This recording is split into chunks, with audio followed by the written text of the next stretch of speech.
One person, one vote. One person, one vote. One of the simplest ideas of democracy. It's supposed to ensure that in general, over time, overall, the government will do stuff that most people want. That the government will enact policies that most people who elect that government will want them to enact. So what do you do if you want government to do stuff that most people really hate?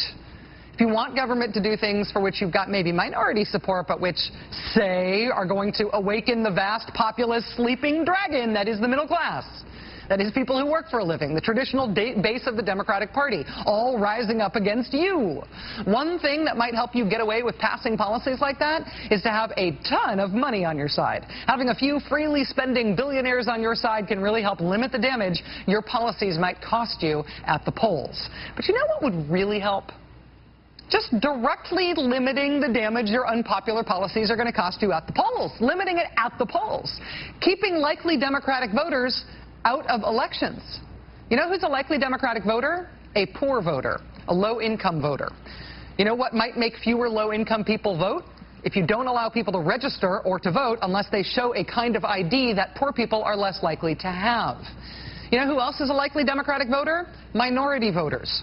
You know what might make fewer of them vote? If you force people to show a kind of ID that minorities are less likely to have. You know who else is a likely Democratic voter? College students. You see how this goes. Say that you can't vote or you can't register unless you show ID that college students are less likely to have, and you can thereby reduce the number of college students who are voting. First-time voters are another constituency that's more likely to vote Democratic. If you want to make sure that fewer of them vote, get rid of the ability to register and vote on the same day. First-time voters love that. So stop doing that. Here's another example. The state of Florida made a civil rights advance in the year 2007.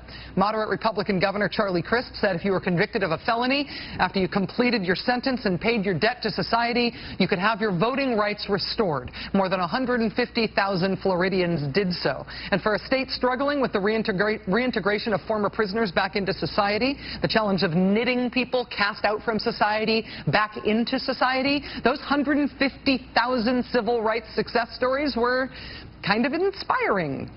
And those new voters were considered demographically to be likely to cast their votes for Democrats. And so Florida's new Republican government this week rescinded that civil right, effective immediately. Governor Rick Scott and his cabinet voted yesterday that you now have to wait 5 years before you can even ask to have your rights restored. That ought to take care of it.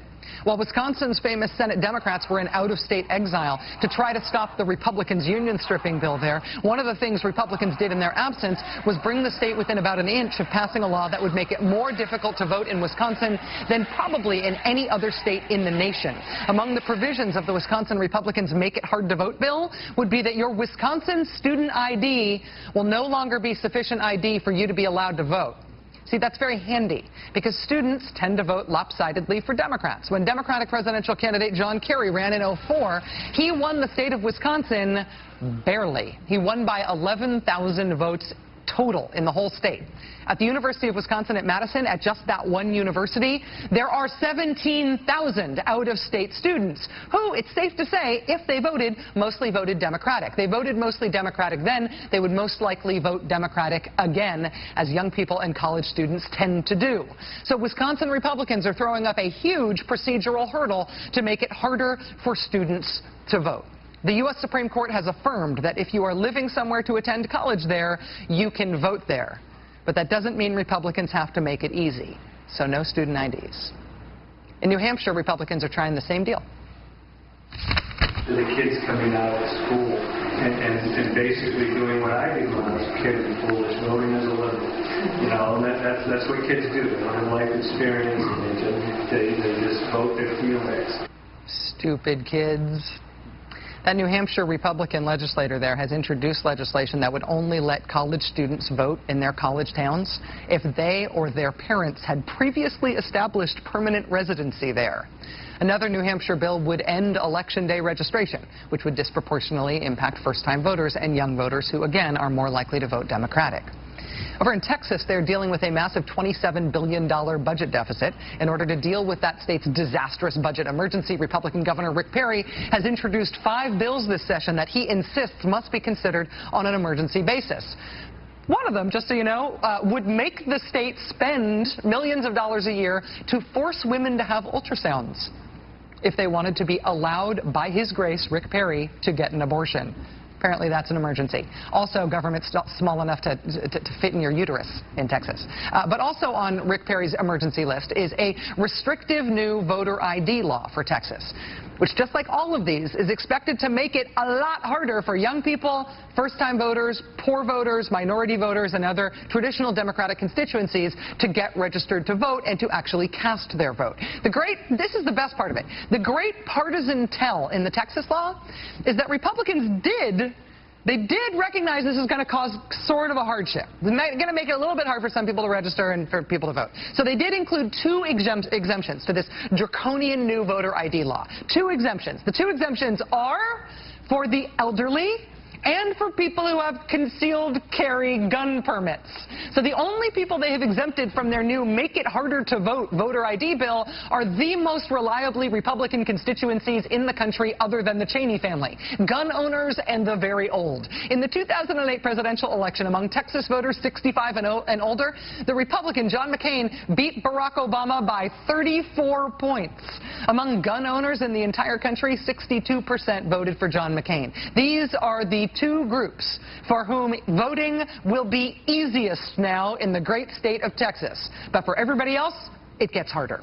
You know what this is not about? This is not about the budget. It's also not about voter fraud, because this is the face of voter fraud. This is the face of voter fraud in this country right now, this pitiful specimen. This is Indiana's Secretary of State, the top election official in Indiana. His name is Charlie White. He's a Republican, although that doesn't really matter.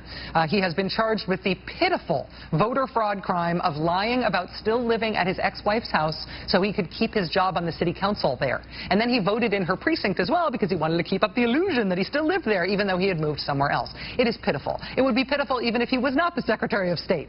But it's particularly pitiful given that. And that guy's case, that's sort of what voter fraud looks like in this country. There are a handful of sad sacks every year who register at the wrong address, or who forget that they are already registered and fill out a second registration form, or who don't know that because they are on probation they're not supposed to vote. Those are the kinds of things that constitute the voter fraud supposed epidemic in this country that you hear about on the Fox News channel. Is there a voter fraud epidemic in the United States of America of people using fake IDs in order to impersonate somebody else while voting? No, there is not. But for a long time now, the right has been stoking hysteria about it. Fox News even set up a special email hotline before the last election so you, average American, could report what was undoubtedly rampant voter fraud to Fox News. It was announced on Megyn Kelly's show. The right promotes hysteria about mass voter fraud. It's familiar, right?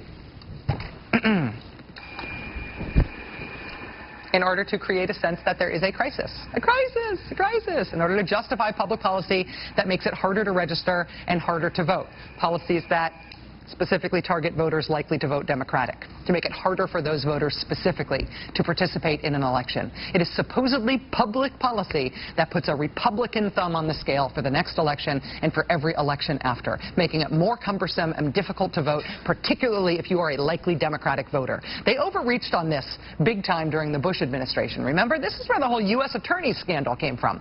Karl Rove giving speeches around the country about the menace of voter fraud, and then the White House political operation pressuring federal prosecutors to bring charges, to find cases, to make it seem like there was a voter fraud crisis because the states needed to crack down on that voter fraud and incidentally make it harder for likely Democratic voters to register and to cast their votes.